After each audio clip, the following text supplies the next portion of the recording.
Ladies and gentlemen, Modern Warfare 2 is officially out. We've got campaign, spec ops, and of course, multiplayer. And that is what we're going to be talking about today, how to get better at multiplayer.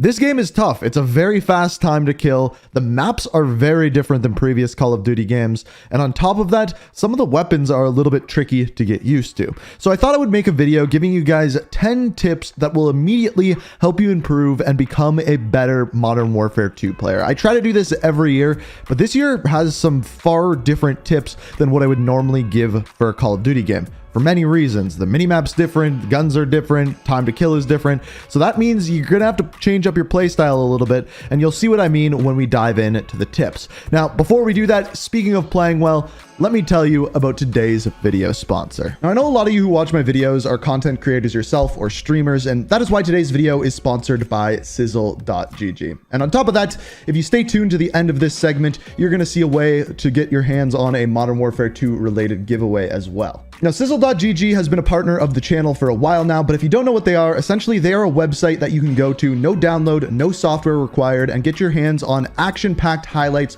from your streams on YouTube or Twitch with just the click of a button. Sizzle.gg basically saves you time and money because you don't need to hire an editor or do the editing yourself. You just go to Sizzle.gg and it immediately picks out the best parts from your YouTube streams on various different games, including Call of Duty Warzone, Valorant, Dead by Daylight, Fortnite, Apex Legends, League of Legends, Rainbow Six Siege, FIFA, and very, very soon, Modern Warfare 2. They're doing something very, very cool to celebrate the release of Modern Warfare 2. Essentially, they're doing a Modern Warfare 2 giveaway where all you have to do is go to Sizzle.gg. It is the first link down in the description. Sign up, link your YouTube or Twitch account, and make a highlight, a sizzle. And then just by doing that, you are entered into the giveaway. And they're essentially putting two $70 prizes out there, which they're going to add directly to your PayPal account. And all you got to do is make a highlight, link your YouTube or Twitch account, which is absolutely awesome. I'm telling you, this will save you time. It will save you money. It makes it very, very easy to get highlights from your streams. So check out Sizzle.gg, first link down in the description. And thank you, Sizzle, for sponsoring the video. So even before we dive into the game, I'm going to give you a couple of tips that should immediately make you a better player. And that is with controls. So the first thing that you're going to want to look at here is your button layout. Now, personally, I use a tactical button layout. The reason why I do that is because it puts all your movement mechanics onto your thumbsticks, which means you don't have to press any buttons or take your thumb off the aim to actually do something. So sliding, instead of having to press the circle button, I can press R3 and still be aiming while I do so. I have done this since the very first time I've played Call of Duty, and I have never gone back. The other thing is your sensitivity. Sensitivity is going to be a little bit more important in this game because of something that I'm going to talk about a lot throughout this video. Headshots are huge in this game. The headshot multiplier is very high and reduces the time to kill drastically, which means you have to be a little bit more accurate. You can't just hit chest shots and expect to win every gunfight. So I play on a little bit lower sensitivity than I normally do. I normally play on 8. In this game, I find 6 is working better for me. But as far as your sensitivity goes, try out a sensitivity, and if it doesn't feel right, change it and then stick with it for a half hour, a few games.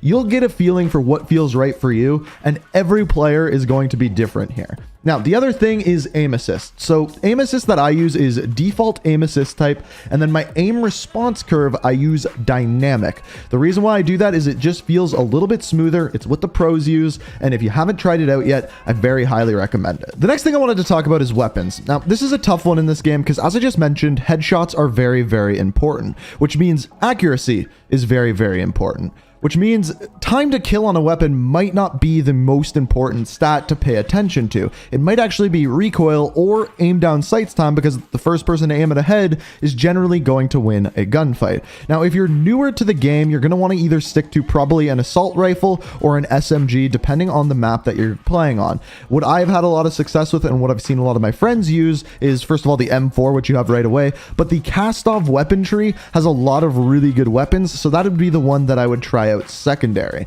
Now, as far as when you actually make your classes, there's two things I want you to pay attention to. Once you have a weapon fully leveled up, you're going to be able to go into the gunsmith and say you choose an underbarrel, for example, you can then tune that attachment.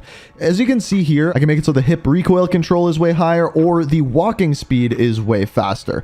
But when you do one, the other gets worse. Same down with aim down sight speed and hip fire accuracy. Now, as a general general rule of thumb here, if you find a weapon very accurate, the next stat you're going to want to make better is aim down sights time and sprint out time, because that's going to pop you on target faster. The problem is with a lot of attachments, it's going to make you less accurate. However, with this, for example, this makes your hip fire accuracy worse, but your ADS better. With assault rifles, I'm not often aiming from the hip, which means it's a very good trade-off. Essentially, what you want to pay attention to is damage, fire rate, aim down sight speed, sprint out time, and then recoil depending on the weapon. If it's a really accurate weapon, you can make the recoil a little bit worse. It might be a good trade-off. The next thing I wanted to look at is perks. Perks in this game are very strange. Basically, you start out with 2 base perks, and then you move into the bonus perk and ultimate perk, which you have to earn throughout the game. Now, as far as what perks you should actually use, this is where things get a little bit difficult, but I want to break it down in a very simple way for you. There's essentially 3 different types of perks. There's perks that give you information, there is perks that take away information from the enemies, and there are perks that make your soldier better. If you're looking at what I have right now, these first 2 perks that I have make my soldier better. I can run faster and I take less damage from explosives, so my soldier is better. My fast hands makes it so I reload faster, again making my soldier better. High alert is different. It doesn't make my soldier better, it personally makes me better because it gives me more information. An example of the 3rd type of perk that I was talking about would be something like Ghost, because it takes away information from the enemies. Generally speaking, the type of perks that are better are the type of perks that give you more information, because it literally makes you better at the game. However, Ghost is also a very good perk because it takes away information. And as far as the rest of them, most of the first tier perks are simply going to make your soldier better, except for Tracker. Tracker, I think, is going to get overlooked. And if you're a new player, it's going to help you with the location of enemies because, well, you're going to be able to see their footsteps. As far as your second perk, the only 2 that I really see use in using are either Fast Hands and Focus. They make your soldier better. Either you're going to have less flinch or you're going to reload faster. Personally, I play a little bit more aggressively, so I use Fast Hands. If you play more aggressively, use Fast Hands. If not, use Focus. I real quickly wanted to go over field upgrades and kill streaks as well. As far as field upgrades go, they're a little bit different, but very similar to perks. So munitions box, for example. Simply said, it makes your soldier better because it gives him more ammo. Dead silence makes your footsteps silent. It makes your soldier better. There are very few field upgrades here that give you more information, portable radar being one of them, and another one being tactical camera, but I find it a little bit annoying to use. Personally, the general ones that I stick to, once unlocked, I will probably be using dead silence. Munition box is good. Portable radar, I think, is a little bit overlooked. Battle rage is okay, but again, takes up a little bit of time, and I don't see it getting too much use. But essentially, dead silence is going to be the big one. Kill streaks, I look at in 3 different tiers. If you're a great player, the ones you're going to want to use are the ones that give you more information and take away information from enemies. So essentially, UAV, counter UAV, and advanced UAV for the best tier of players. For the second best tier of players, they are going to want to use the streaks that are going to get them kills, but don't take up their time. What I mean by that is the cruise missile takes up your time. It'll generally get you 1 kill, but you can't be getting gun kills at the same time. Even the SAE, you have to pick where you call it in, going to take up your time, reduce the amount of time you're getting kills. So if you're a good player, you're going to want to use things that you can just press a button, call them in, they will get you kills. Things like the Overwatch Helo are a great example of that. And finally, for your bottom tier of players, you are just going to simply want to use streaks that 1, you can actually achieve, and 2, are going to help you out. Generally speaking, UAV is a pretty good bet, but other things like a cruise missile are guaranteeing you 1 kill. It's going to help your kill death ratio and help you get more kills, more score, more XP, and become better at the game. So now that we have a good idea of what to choose before hopping into a game, let's look at actually playing the game. This game is tough. The time to kill is really fast, headshots do a lot of damage, and skill-based matchmaking is definitely a thing. So how can you improve while you play? Essentially, there is 3 different tips I want to give you in regards to this that I think are immediately going to help you out a lot. The first of which is map navigation. Map navigation is tough in this game because I think the way that they have designed maps is pretty weird. Two rules of thumb that I like to follow is, generally speaking, you're going to do better if you are higher. And no, not the way you're thinking. What I mean by this is getting to a higher level of a building is going to give you more of a field of view on your enemies, and on top of that, make it harder for you to actually get shot. And generally, when you're further up, you have more cover as well. There is a lot of areas on maps where you can do this, but keep in mind while you're doing it, you're going to be less maneuverable. So if you're a better player, this is something you might not want to do. Another tip that I have followed for a very long time, but is tough on some of these maps, is sticking to the outskirts of the map. And the reason for that is if your back is to the outside of the map, no one can be behind you, meaning you don't have to keep your eyes on 360 degrees, only 180. Now, this is tough in this game because on a lot of the maps, the outside of the map's pretty dead. They try to focus a lot of the action on the middle, which means it's very hard to stick to that and still be in the action.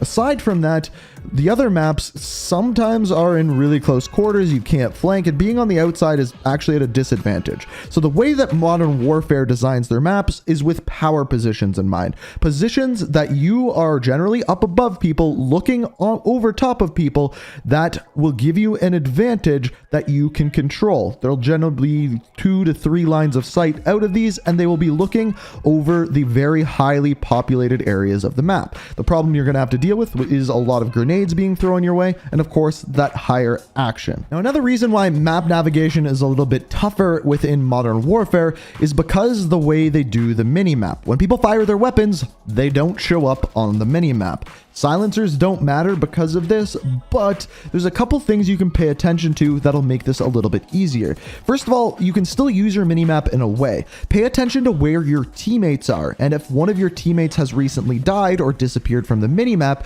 you will know that an enemy will be close by, and if you use your ears and eyes, see where and hear where bullets are coming from, you can generally get a pretty good idea of where enemies are based off of that.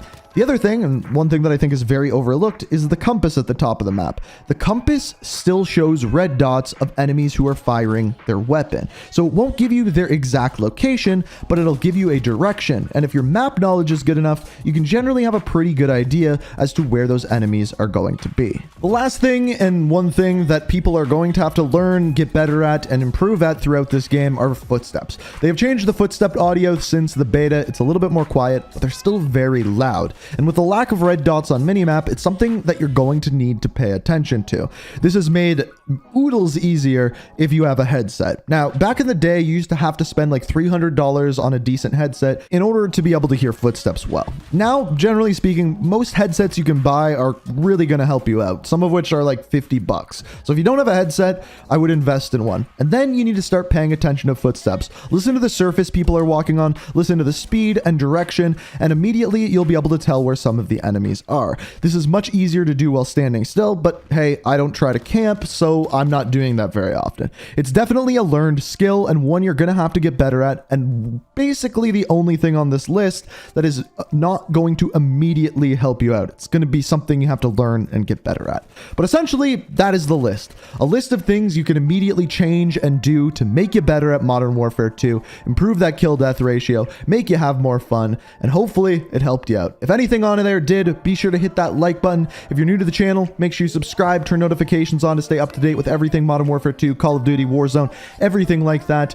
Let me know what you think down in the comments. Let me know how you're enjoying the game. And as always, thank you so much for watching. And until next time, peace out. We are